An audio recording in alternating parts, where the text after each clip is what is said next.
30 minutes of power.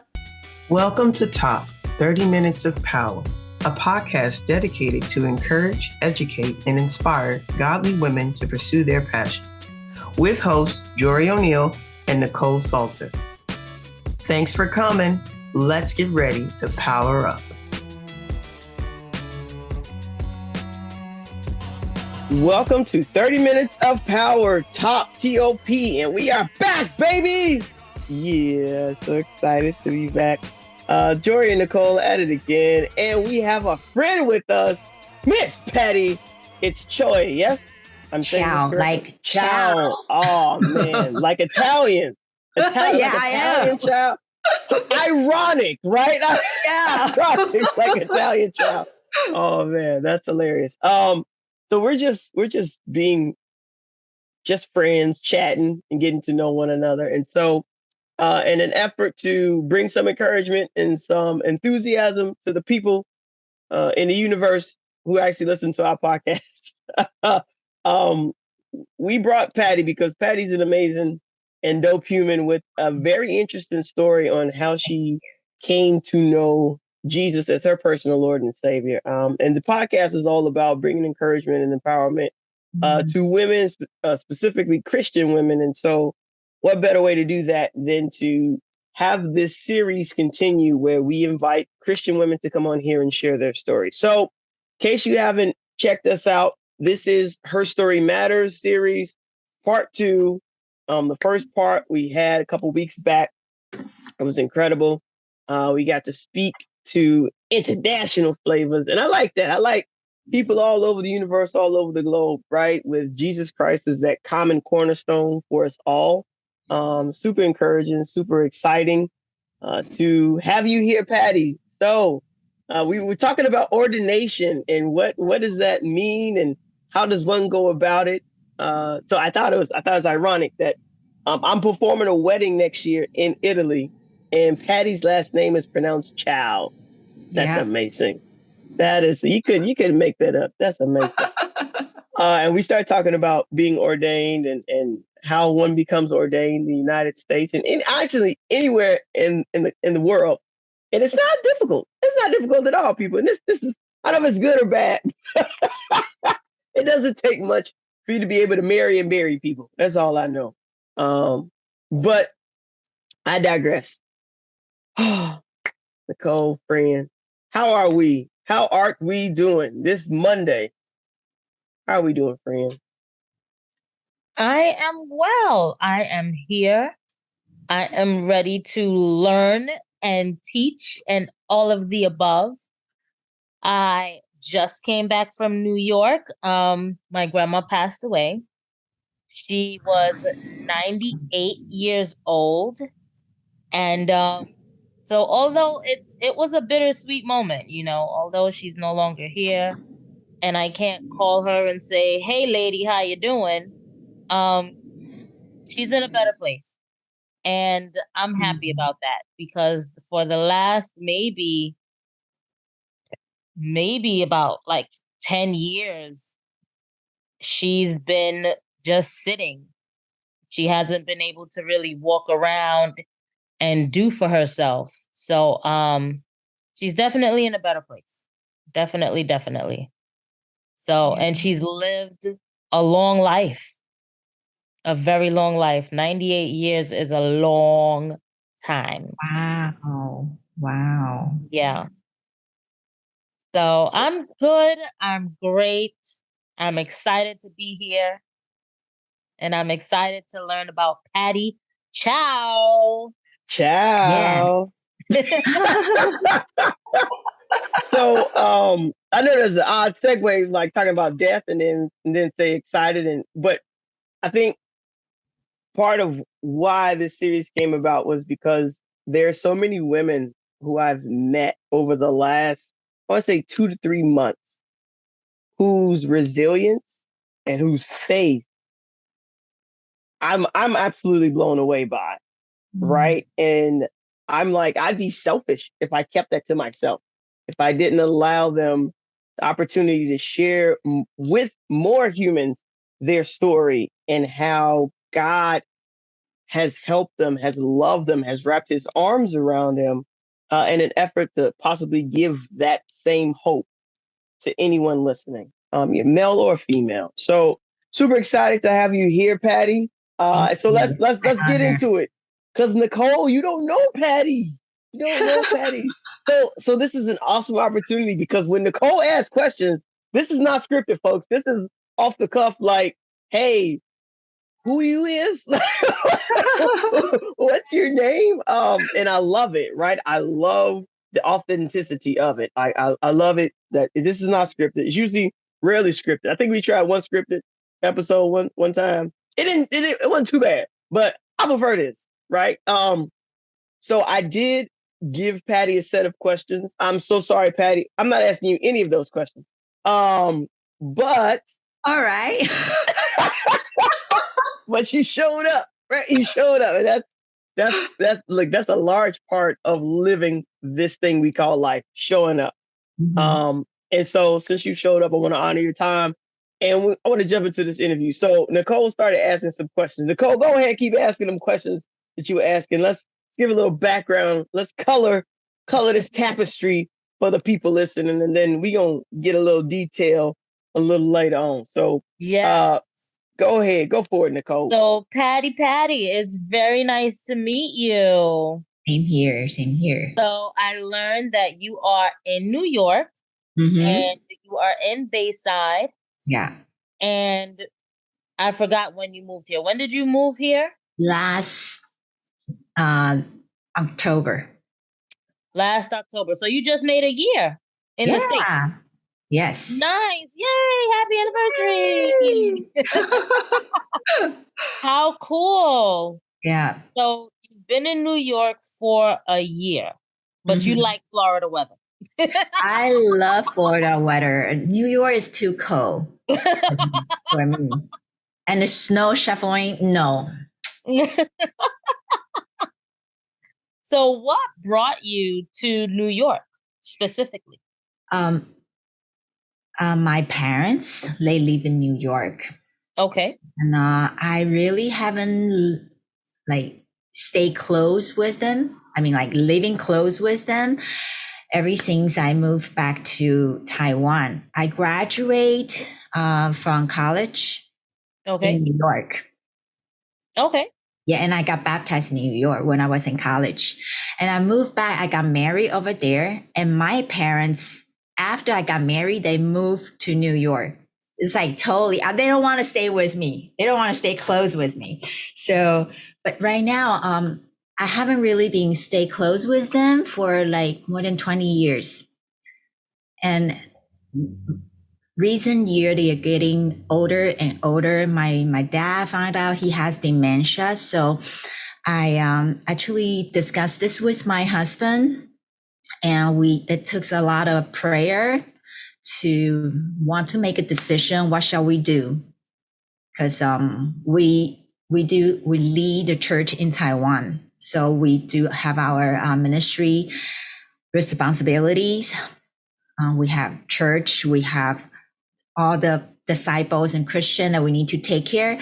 But after lots of a prayer, we decide that I can take 2 kids, come back to take care of my parents, because I don't want to be regret afterwards, that I don't want myself feel bitter. Right. I don't do it. Right. Yeah. Wow, that's interesting because I live in a house with not only my husband and my 2 children, but my mom and my husband's grandmother. Wow. So we have 4 generations. Right. Here's one of them. Hi. This is my daughter, Naomi. Hi, We Naomi. have 4 generations in our house. Okay, girl, you gotta go. Wow. Yes, and our house is always busy. It's always very, very interesting here. Yeah. I bet. Yes. Yeah. So you're with your parents now? No, actually, they're living in a senior building, so I'm not allowed to stay with them. But I stayed. We were like 30 minutes driving distance, so it is okay. So I go visit them like every other day to see if they're okay. I can go to grocery shopping for them, you know, take them to see doctors or, you know, dealing those medication for them, and also maybe do some household chores for them.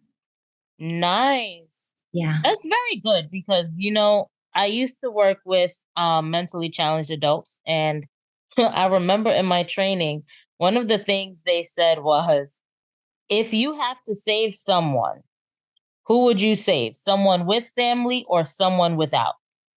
And I said, well, I'd probably die trying to save everybody. And they said, no, you're going to save the person with a family because you have to answer to the family if something happens to that person. And I was like, that is very sad. Yes. That is not nice at all. Right. But I get it. Yeah. So it's very good that although they're in a facility where they have people that can take care of them, that you check up on them, because if there's no one to answer to, only God knows what happens to those folks. Right. And the reason why I decided to move back is because I also want my two daughters can like building relationship with my parents. They're getting old. They wanted to see them all the time. And I want my kids, because I remember when I was little, my grandma stayed with us. My grandma lived with us. I always have fun, just, you know, hanging around with my grandma, you know, talking to her, sleep on her side, you know. And, you know, I feel so loved by her. So I want my children have the same kind of love that they can receive from my parents too. Yeah. Right. I totally get it. I love when my children are hanging out with my husband's grandmother, because I get to take pictures of them, and they get to understand different types of love, right? Like parents show a certain type of love, but grandparents, their love is totally different. Totally different. Totally different. You also mentioned that you got baptized while you were in college. Yes. What brought you to Christianity? What brought you to God? Long story. Because I mentioned earlier that when I was in college, my parents were actually like living in Taiwan. They were taking care of my mom, my dad's mom in Taiwan that time. So I was alone, and I always rely on myself. I need to work, not only for college tuition, but also for my living expense, because my dad cannot afford me. So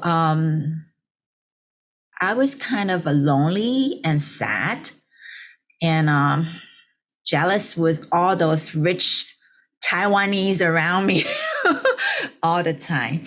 But I'm so glad and grateful that there's a sister from my school. She keep following me and try to share and spread gospel.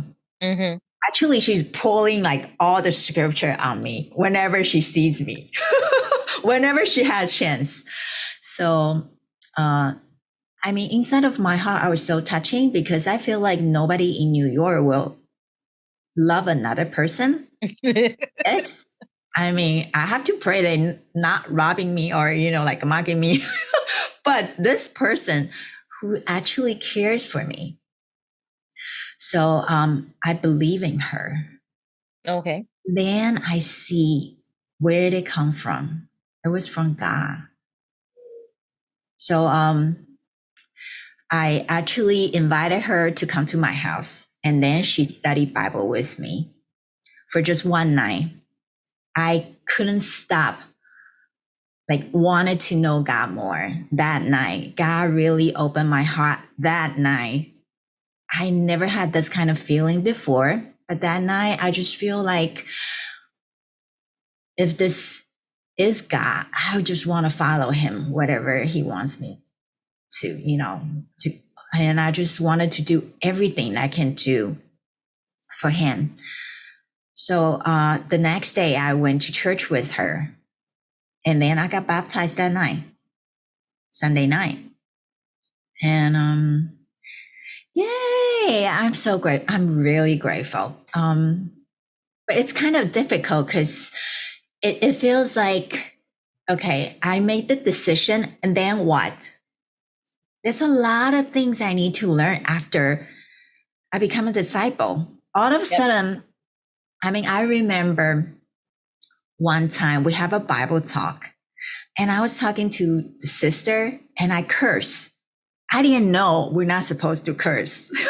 I was so young, and I didn't know anything. And she looked at me, she's like, have you noticed what have you just said? And what? Everybody says that. And then she educated me and flipped the scripture and teach me. I'm really glad that there are so many people are so willing to teach me. After I become the disciple, I wasn't perfect after baptism, but so many people around me, they just love me, accept who I am, and teach me the words, teach me that how I can become more like Jesus. Yeah, so That's nice. I'm very touched by your story, and I'm glad you were able to have people in your life that are not like super judgmental and people that didn't give up on you yeah, from your first mistake, because we all make mistakes. We're human, right? None of us are perfect. The only perfect one was Jesus, yeah, And a lot of times I feel like some Christians, they get into this mode where they feel they are perfect, or they feel they are above you, right? Like, oh, I know 10 scriptures, you only know one, so we cannot associate with each other, And it's like, we could still talk. Like, you could teach me something. yeah, And it's touching to know that there are still people out there that will still pick you up when you mess up. They won't judge you if you make a mistake, but they'll lovingly correct you. yes, and You you can know? actually feel that they truly love you. Mhm. They not discipling you because Mhm. they want to tear you down, but they Right. actually want to build you up. Right. Right. And on the flip side also, it's only God, right, Yes, that softened your heart so that yeah, whatever criticism they gave you, you took it in a positive way, and you didn't take it as if they were trying to criticize you or judge you or break you down. I feel like a lot of people use that term, don't judge me, in a wrong way. I don't have to judge you, but if both of us are Christians and you're doing something wrong, I should be able to lovingly correct you. yes, I don't it's not about me judging you. It's about me correcting you in a loving way, because I know that both of us are on the same path and both of us are going in the same direction. yeah, And I think a lot of people, Christians specifically, they don't want to give the criticism because they don't want people to feel like they're judging them. And they also don't want to accept it because they feel like they're being judged. right, And that's not what it's about. right, yeah, So I'm glad your experience was very different from what I've witnessed yeah. But people well, go through. I still got some experience, which is not really good. Mhm.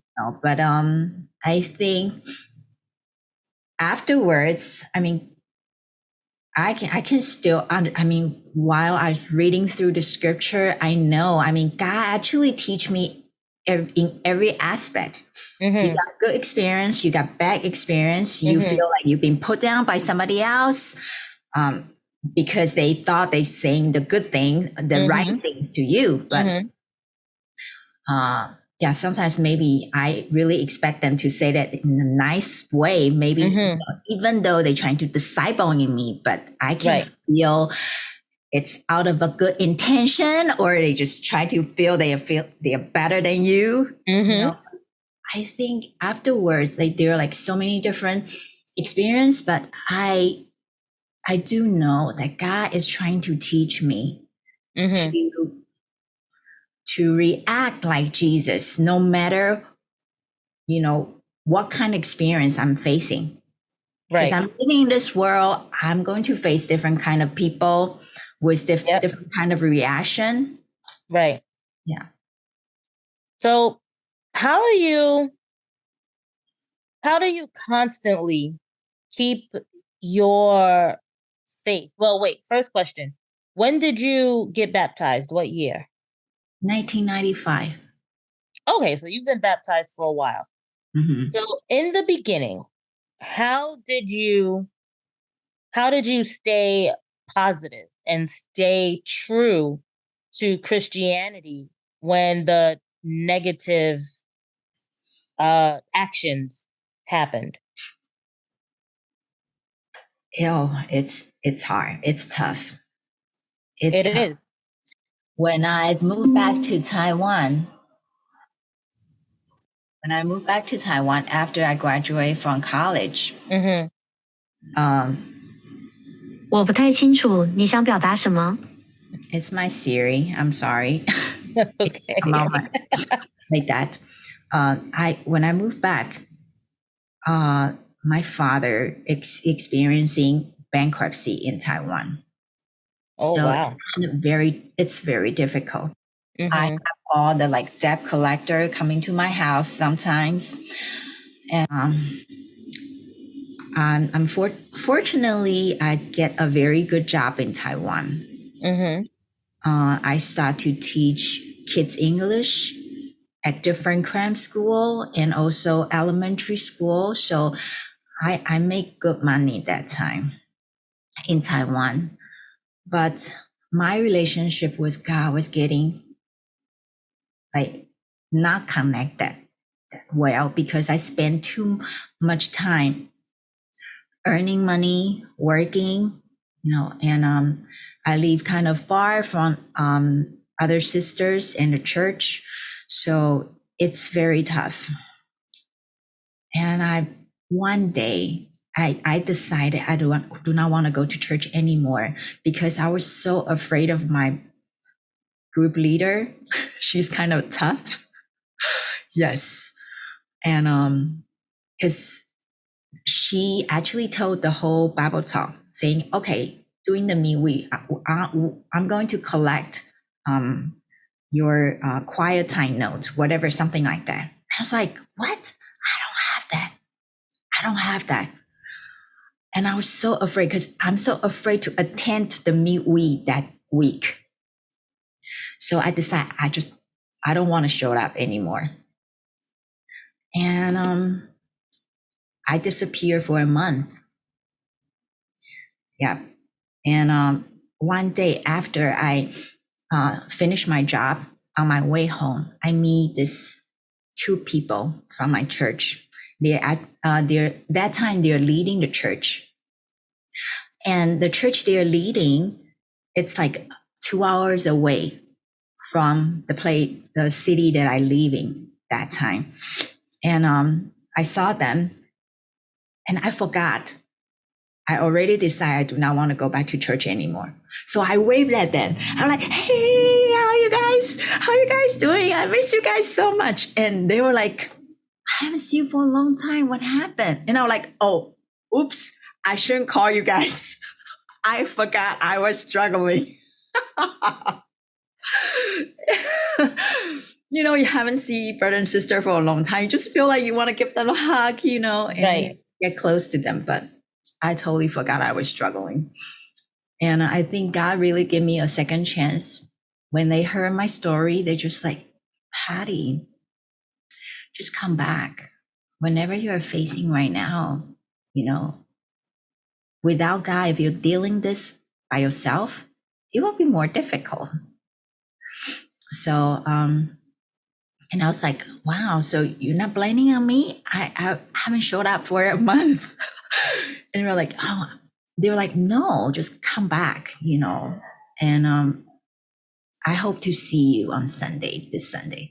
So I did go back that Sunday. And I just feel like the love is from God.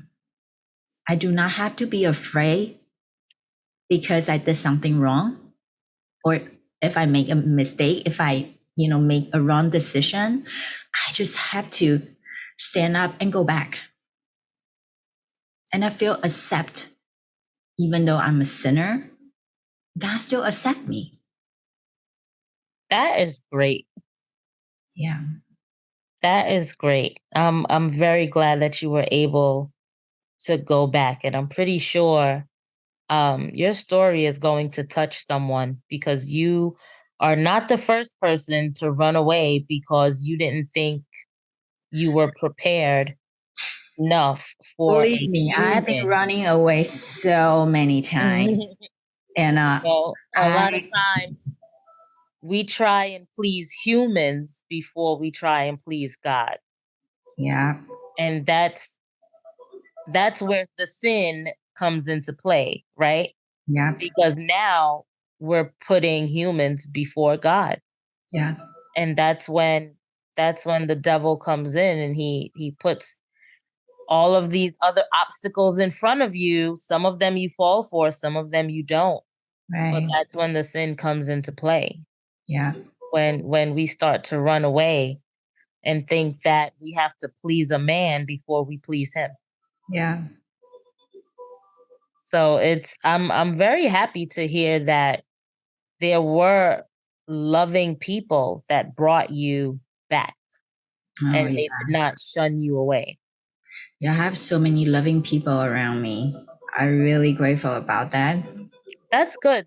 It's very important to have that in Yeah, your circle, because when you have it in your circle, it encourages you to keep going, you yeah, know? yeah, When you don't have it, that's what pushes you away, and that's what keeps you from moving forward. And not only in Christianity, but in life, in business, in yeah, motherhood, fatherhood, cousinhood, whichever hood you want to mention. yeah, Whichever hood you want to mention, you know, when you have people in your corner that do not have your back, it holds you back. It keeps you from excelling. It keeps you from moving forward. So it's very important to find like-minded people that you are going to have around you, that you are going to have in your circle. yeah, It's very, very important. yeah. I mean, same thing happens like this time when I moved back to United States. It's like a new beginning for me again, even though I attend college here, but most of my adulthood, I was Mhm. living in Taiwan. You know, when I first moved back, I don't even know how to put my kids into school. You know, I have to ask my downstairs neighbors, like, do you know which school zone that we are in, which school that they should attend? What documents should I prepare? Do I need to prepare any material to put them into school? You know, I feel like I know nothing here. Patty, I've been in the US all my life. My son just turned 8, May of this year. Mm-hmm. He started school in, what are we in, 22? I think he started school in like 2019, maybe 18. Yeah. I didn't know none of that information either. I had to figure out what my zone school was, and I didn't know that I had to give them the deed to my house. Yeah. And they had to copy a deed to my house. Not only that, but they needed a bill that had my name on it. They needed my driver's license. And I'm like, good grief. y'all nosy. Yeah, I know. It's like there's like a lot of things, but I'm really glad that I have brother and sister around me, so I can always ask, seeking Yeah. advice from them. Yeah. And I feel safe and secure, by asking them. So I think God always protect me a lot, no matter where I go. I mean, even my downstairs neighbor, she's not even like from our church or anything, but she is so willing to help me. And I just give thanks to God all the time. It's like, Yes. this is the first house I seen, and I just, move in right away. And God protects me with nice neighbors, and nice neighborhood, Yes. nice school, so my kids can feel like they can adjust themselves so quick and get friends. So I can't stop give thanks to God. You said some keywords. Keywords that stood out to me were protection, right? Yeah, You definitely. feel safe not only to receive information, but to ask. I Yeah, know a lot of people that they don't like to ask for help. And so it's a good thing that you feel safe and comfortable. You have people that you are safe talking to, and you know that they will steer you in the right direction. yeah. Because I think I've been sticking with church for 28 years. Um, sometimes I feel like brother and sister from church are even closer than my physical Actual brother family. and Like sister. that. Yeah. Well, I don't have any siblings, so Okay. yeah. And but my relatives, I feel like brother and sister from church, they are like my real family.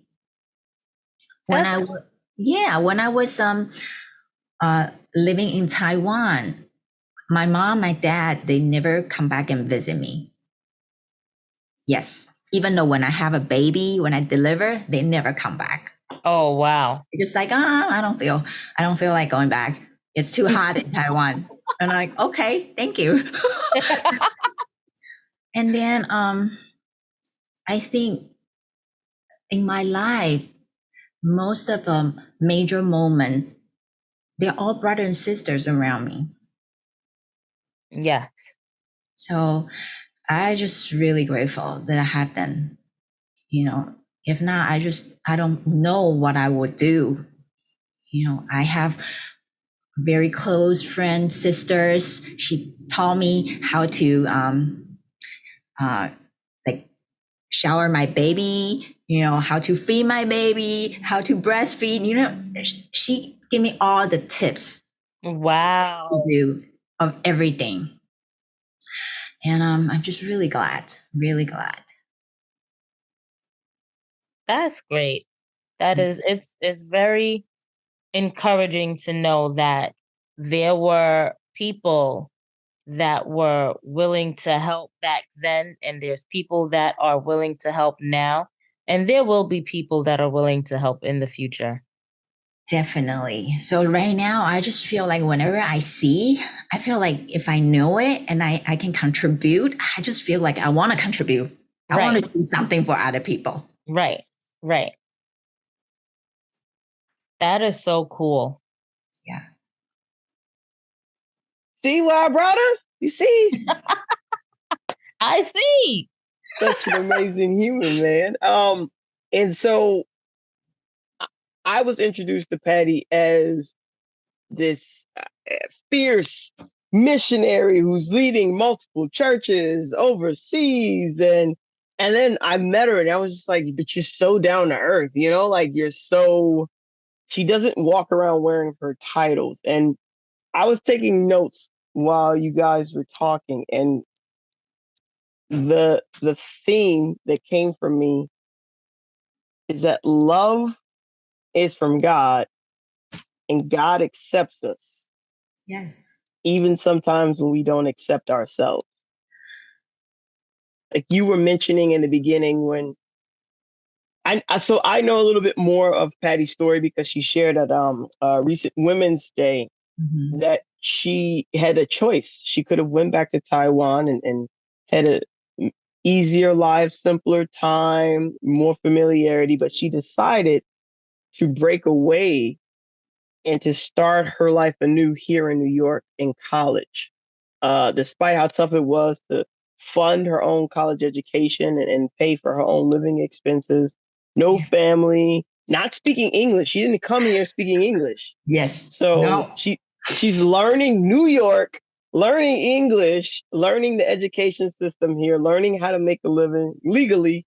Uh, Yeah. and and just like that, God was pursuing her and had been pursuing her for quite some time. I also heard the phrase or the theme of perfectionism, and sometimes the way that we present ourselves as perfect is a mask, Mm. right? And so the thing that uh, sometimes the individuals who are meant to help us are actually hurting us, but Mhm. because the way that it looks, right, is it doesn't seem malicious. It doesn't seem hurtful or harming. But the underlying crux is it's about show. It's about looks. It's not about the heart. Mm. Um, and so I'm encouraged that God continue to put people, the same type of people who were willing to pursue you and to love you and to accept you, because that's what God does. God gives us reciprocal love. And then when we don't give it back to him, he continues to love us. Mm. And I think that's the most mind-blowing part for me, that despite how we feel or despite what we deserve, God still loves us Right. and he continues to pursue us. Yes. Right. And so you've been pursued, you've been chased down, you've been loved with an Yeah. overwhelming love for almost 3 decades.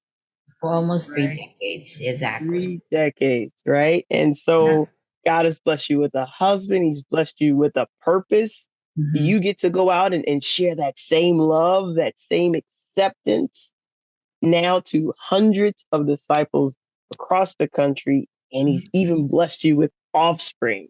Two little humans whom you can shape and form and love and make sure that they are firm in God's love. Yeah. So that's special. That's amazing. I did prepare something and I was like, you know what, God, I'm gonna let the conversation go. You see, I muted myself most of the conversation. I prepared something.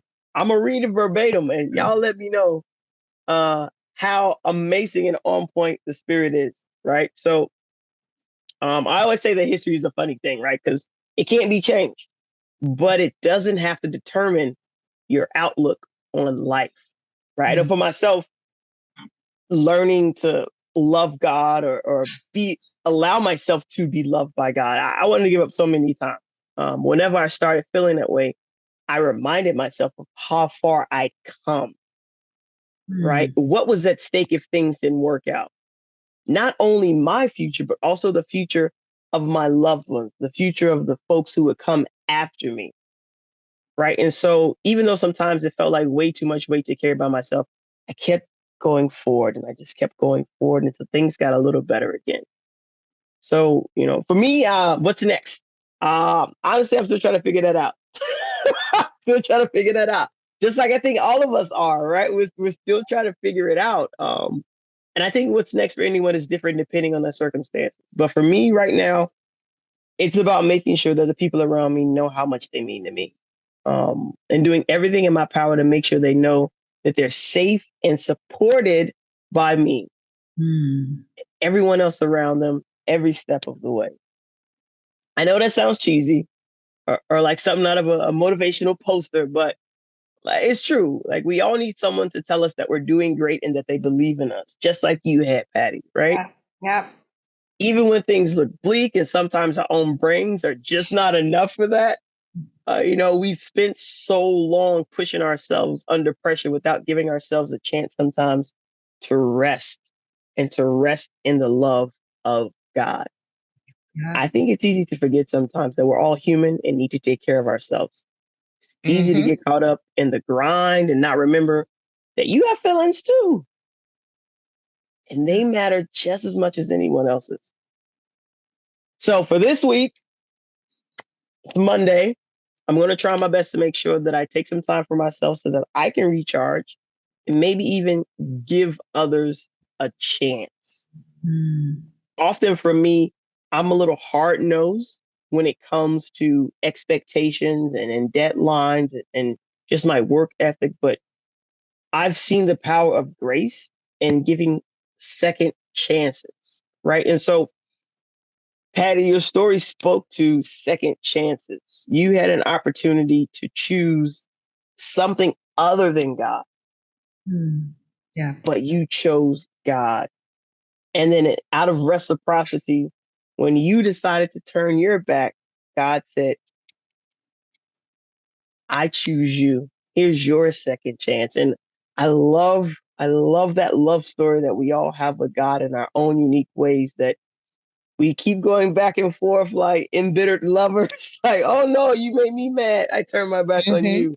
Yeah. But the part about God I love the most is that he never turns his back on us. Right.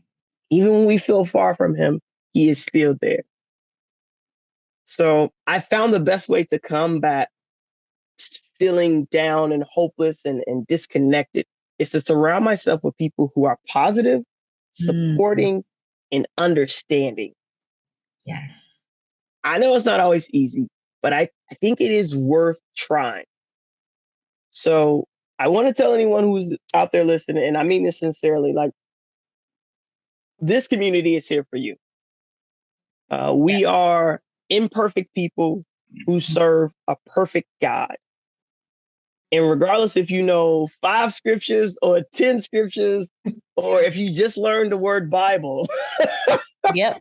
I think there is a place for all of us at the feet of Jesus. Yes. Right. So if you're hesitant about what that looks like for you or how to figure it out, please reach out to us. Email us at azironsharpensiron@gmail.com. Hook you up. Share with us what we can pray for you about.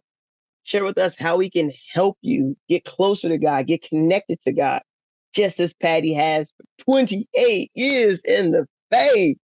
Yeah. Wonderful. Right. So please don't hesitate to reach out. We are here for you. And we will be right back here next Monday, 7:30. Pull up for another dose of encouragement. This is 30 Minutes of Power. Nicole Salter, Jory O'Neill, and our new friend, Patty Chiao. Yeah. Appreciate you guys for sticking around and listening. God bless you and good night. Good night. Thank you for listening. We pray you have been empowered by the message. If you'd like to be a part of the conversation, join our free Facebook group, AZ Iron Sharpens Iron. Every Monday, 7:30 Eastern Standard Time, meet us back here for another session of empowerment. Share this episode with another woman who needs to be empowered. And don't forget to like and subscribe. Until next time, be an empowered woman using your power to empower others. 30 minutes of power.